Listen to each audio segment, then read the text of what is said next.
Welcome to the Grow My Cleaning Company podcast with your host, Mike Campion. If you are passionate about the cleaning industry, you are in the right place.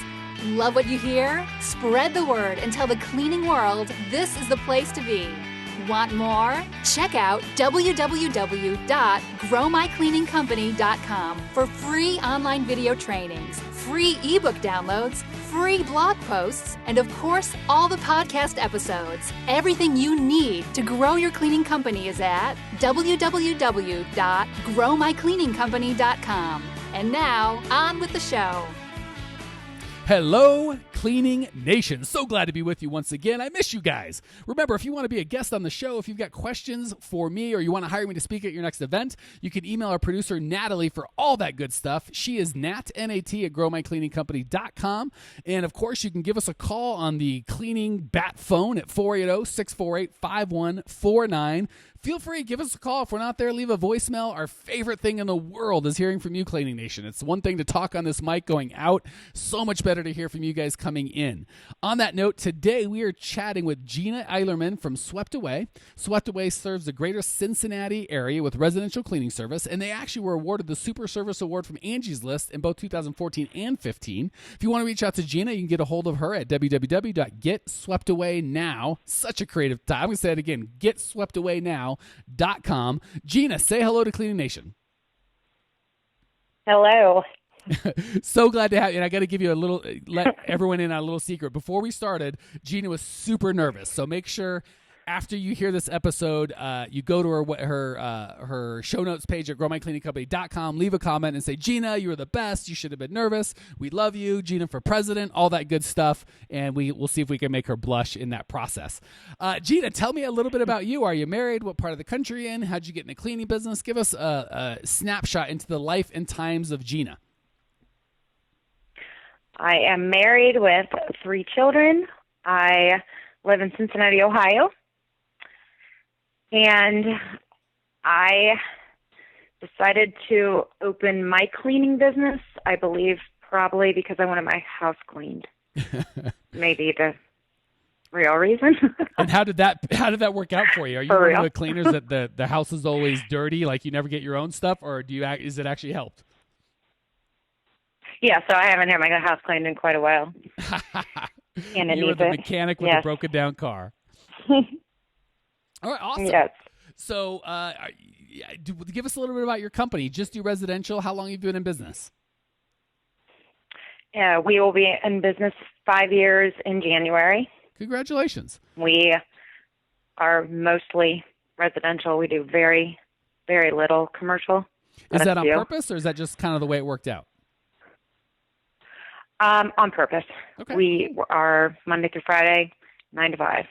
Love it. Nothing wrong with any of those things. All right. And how'd you get to be a part of Cleaning Nation? How did you discover us in the show and the Facebook group, or however you got involved? How did you wander our way?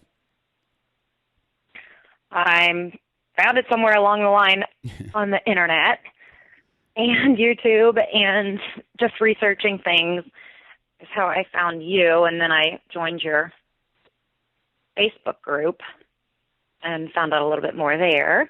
Fantastic. All right, so she's in the Facebook group, folks. Anymore. If you like what you hear from Gina, feel free to stalk her on the Facebook group. It's free as long as you're an owner of a cleaning company. You're welcome. So check that out. Stalk Gina. Tell her hello there and on her show notes page. Awesome. Anything else we need to know about Gina before we jump into the coaching piece? Not that I know of.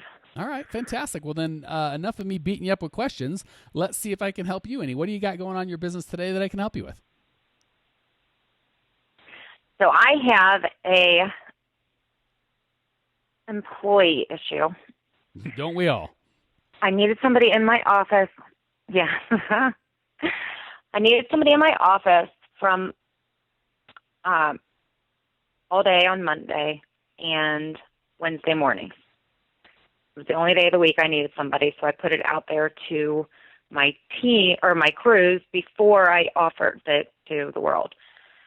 One of my girls came and begged for it. She kept saying how great this would be for her, and she's older, not super old, but I could see where it's, it'd be a nice little break out of her cleaning. And She started about June, working 1.5 days in the office and the rest of the days cleaning. All right, so June, that was like, so this has been about 3 months, sounds like? Yes. Okay. So within the last 2 weeks, she has turned this position into something else. Her head is swollen. I mean, she is trying to make it bigger than it is. So she's telling everyone she's a manager, which she's not. She's making less money in the office than she would be cleaning. So it's not even like the position was bigger to make her feel this way. I'm not even sure what this is about. But she's telling everyone she's their manager, and they have two managers, actually. So she's not necessarily even needed to be a manager anytime in the future. She's just needed to answer the phone. All right, so let's talk about this. So she started. What is the job description? What did you hire her to do? Not the cleaning piece. Somebody in the office to answer the phone and schedule and talk to customers. Okay, so that's it. Answer the phone, schedule cleanings, and talk to customers. Yes.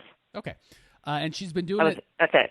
She's been doing it for 3 months, and it worked out well, and then just went off the rails, or has it been moderately not good to start, and it just got intolerable over the last couple of weeks? So that's my guess, is that it started getting worse, and I just didn't know about it, where maybe other people are hearing things and just not saying anything to me. Well, let's just talk about what you know. When did you kind of perceive like maybe this was going to be a problem? How long ago? So within the last 2 weeks, I started hearing, a lot of complaints, and a lot of people coming to me saying, you should be telling us like this kind of information. And I'm like, what are you talking about? So I guess she started doing one-on-ones with with the teams when they come back at the end of the day when I'm not there. If I'm there, it doesn't happen.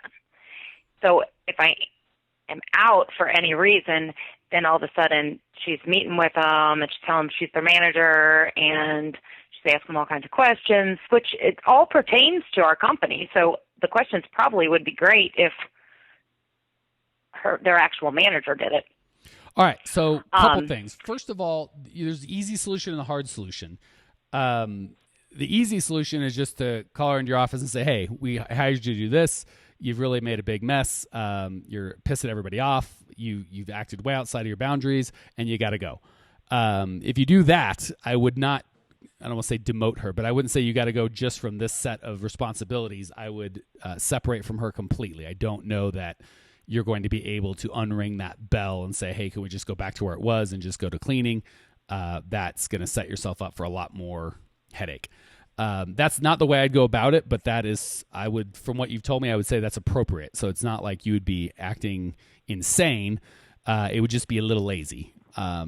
And I'm not saying it's not the best choice. I'm a sucker, so I'd go about it a different way. So that's option one, which I think is viable. I think you're well within your rights to go, hey, you're having one-on-ones with employees. I've gotten multiple complaints. No hard feelings. I like you. Hopefully you still like us. We just can't work together anymore. Thank you for your time. Your services are no longer needed. Let's focus on finding a place that's a better fit. That said, the way I would probably handle it is a conversation and ask a lot of questions and probably start with the position that it was my fault. I found as a business owner when I was younger, it was a lot of, I'm in charge, I'm the boss, I write the checks, everybody shut up and sit down and listen to me. And that was so ineffective. People did not respond to that shockingly at all. As I've aged, I started realizing the cool thing about the business and the scary thing about our business is, Gina, every piece of your business, every core value, the culture, the profitability, the lack of profitability, the happiness factor, the misery factor, the stress, all of that, believe it or not, was created by you, good and bad, including this situation. Yeah. So I would go to her with that foundation of, hey, what's the gal's name? Just the first name so I can role play with her. Stephanie, and you can give me a fake one. I don't care. Stephanie, I've made a huge mistake. Too late. Sorry, Stephanie. well, good. If she listens to the podcast and you do take this one, she'll like, that sounds really familiar. Well, I'll just let her listen to this. Yeah, I'll save you the headache. You could just play her the podcast. Yeah, exactly. That I'll have to charge you for if I'm actually having the conversation for you. That costs extra. That's not free. Hey, Stephanie, I got to tell you, I've really made a huge mistake. I've been getting a lot of feedback from the team members, and it doesn't matter who, we're not going to go into that, but just the team as a whole, and they feel that you're the boss and that you've been saying you're the boss and you've been doing a bunch of stuff.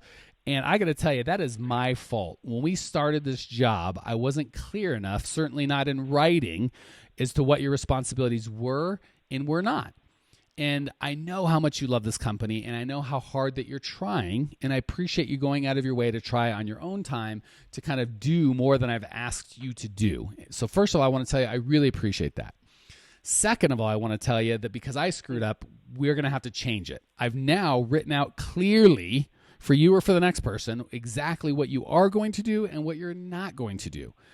And I would like to make sure that that's okay with you, right? Maybe you signed up for one job and I really want you to do another job, and that's not fair of me to kind of hold your feet to that fire. Maybe you prefer just to go back to cleaning, but I don't want to make the assumption that you want to do this job. So here's exactly the job. Are you comfortable with this? Do you feel this is the best use of your skills? This is the job. And she might say yes or no, whatever. And that's not, the option is not, so we'll change the job to accommodate you. It's, if this is what you think you would do well at, then you can do it. If not, then you can just go back to cleaning. And if you're not willing to do that, maybe you can find a job that you think you'll do well at another place. But this is the job. I did a bad job of explaining the job. I'm now doing a good job of explaining the job. Are you interested in this position as I've described it? And you be crystal clear. Anything I've said so far that you're uncomfortable saying or doing? No, but I feel like I've already explained the job in writing. Okay, so perfect. So it is in writing, and she's seen that and kind of not, I don't mean physically signed off, but verbally you and she said, I've read this, I understand it, this is the job. Yes. Okay, so then the conversation is just a little different. And thank you for, man, you should have cut me off way back there. All right, so that's what you do, Cleaning Nation. If you didn't have a job description, if you're smart like Gina, you did have a job description, it's almost the same conversation with a little twist. Hey, Stephanie, I really screwed up.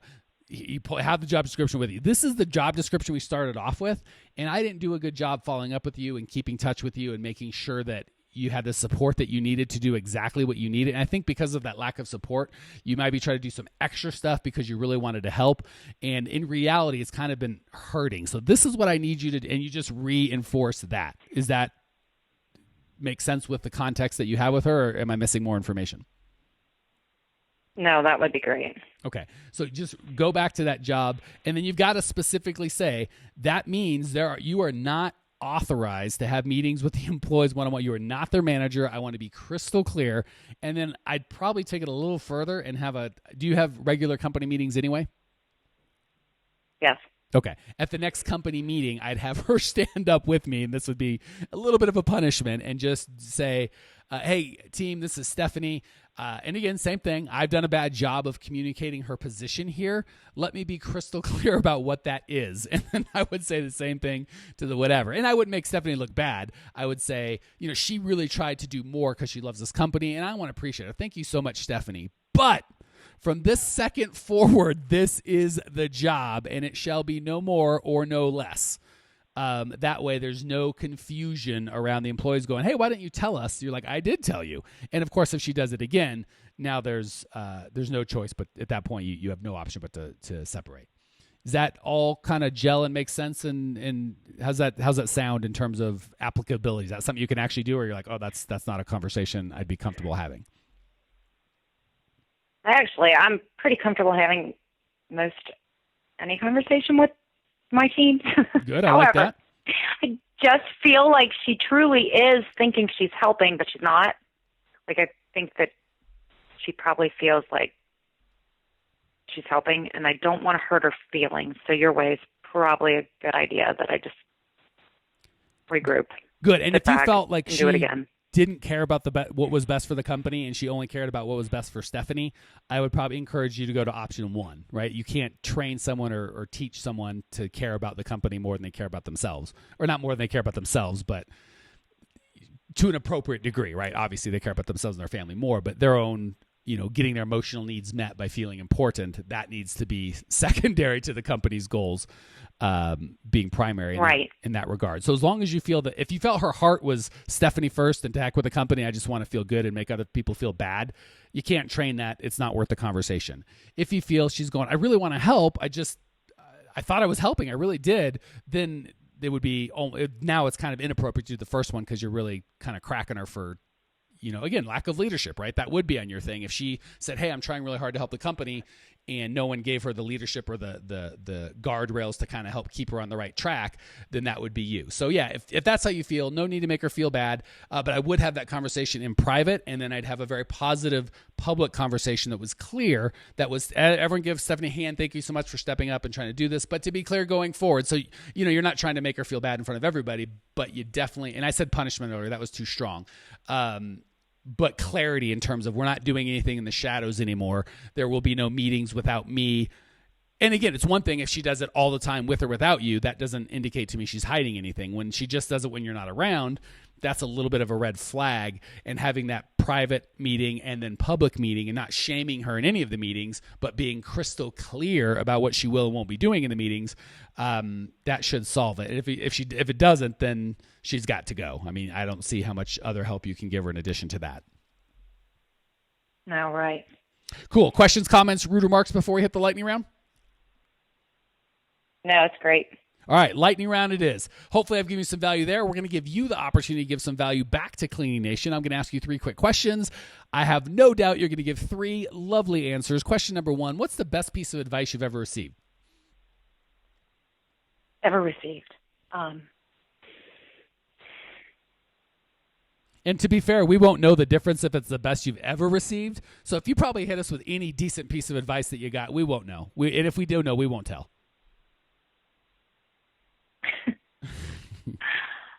I'm not very lightning. I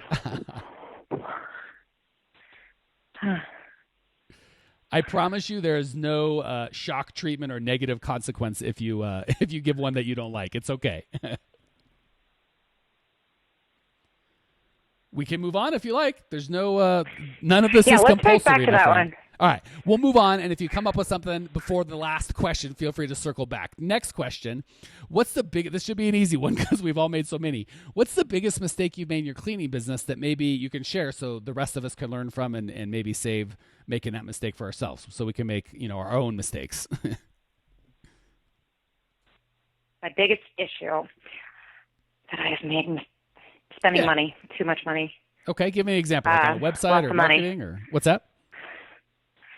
So marketing, I have tried everything. I've tried things that I should never have tried. I have spent a year on things that I should have never spent a year on. I probably should have investigated a little bit more. A lot of print advertising that really didn't work for me. I may have wasted an entire year in this magazine or that magazine with a whole lot of money. I'm well, first of all, thank you for sharing. $700 a month. Yeah, thank you for sharing that because that's, it's kind of scary sometimes to share things that we screwed up. So let me give you some encouragement on that. First of all, good Lord, are you not alone? There's 0 business people, including myself, that haven't wasted tons of money on client attraction. The problem is what I found, and this just to encourage you, Gina, there's no such thing as stepping up to the plate 10 times and hitting 10 home runs. If you're lucky, if you're good, you're going to hit 1 or 2 home runs. You're going to get a whole load of base hits or bunting or barely getting on base, and you're going to strike out a bunch too. So if you set that as your expectation, it goes a little better. The second thing I want to encourage you and Cleaning Nation to do is so many people say, I tried print, I tried Google, I tried direct mail, I tried whatever the case may be, and quote unquote, it doesn't work. That's never the case. It didn't work for your market or you didn't have the right message is usually the problem. So please don't say, oh, print advertising doesn't work. What you can say, and don't share the publication, but that ad, that message that you put in that print publication didn't work. That doesn't mean a different set of copy, a different message wouldn't have worked in that same, magazine or newspaper, or whatever it is, or in a different thing. But that's not to say print advertising doesn't work. And it's certainly not to say we're going to give up on client attraction. It just means we're going to try and learn so we get more home runs and base hits and less strikeouts. But 0 strikeouts is never going to happen, Gina. If you said every dollar I spent always came back with friends, you would be the smartest person I've ever talked to, and probably a liar. So don't beat yourself up too much, young lady. All right, last question. What's one idea Cleaning Nation can put into practice right away? Big or small, doesn't matter. Just something they can implement right away that will improve their life or their business or both.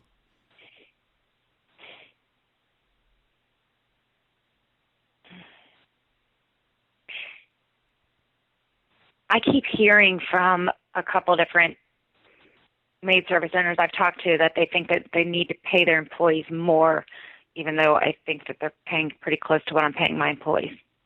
They keep saying, I just think I'm not paying them enough money in order to keep them.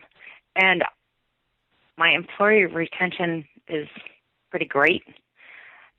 And I feel like I don't think it's necessarily the money.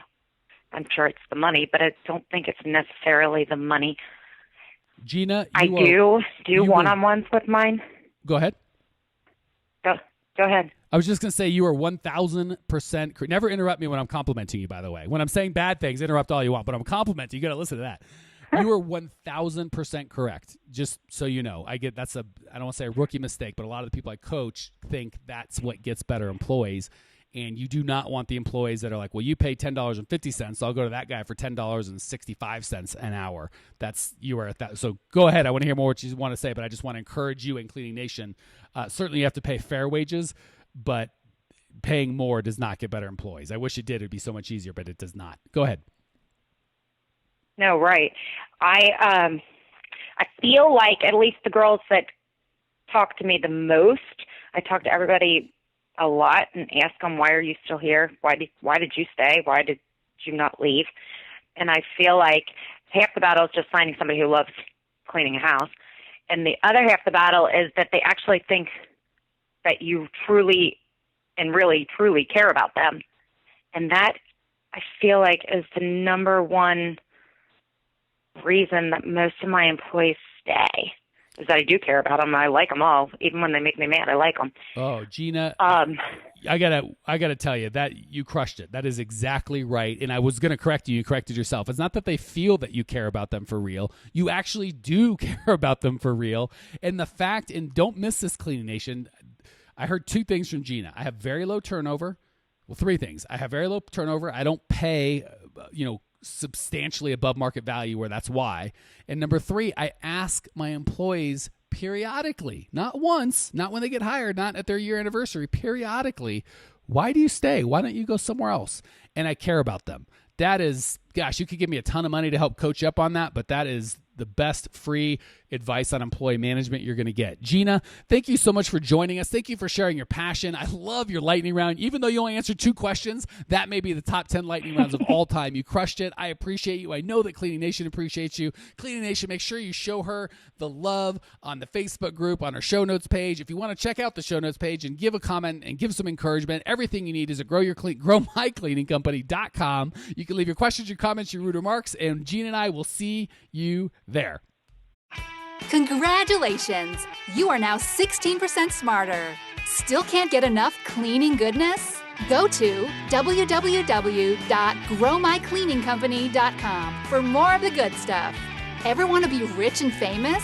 Owners of cleaning companies, as well as industry experts, can apply to be featured on the show by emailing our producer Natalie at support@growmycleaningcompany.com. Until then, don't miss out on all the latest cleaning industry lovin' at www.growmycleaningcompany.com. Check it out now.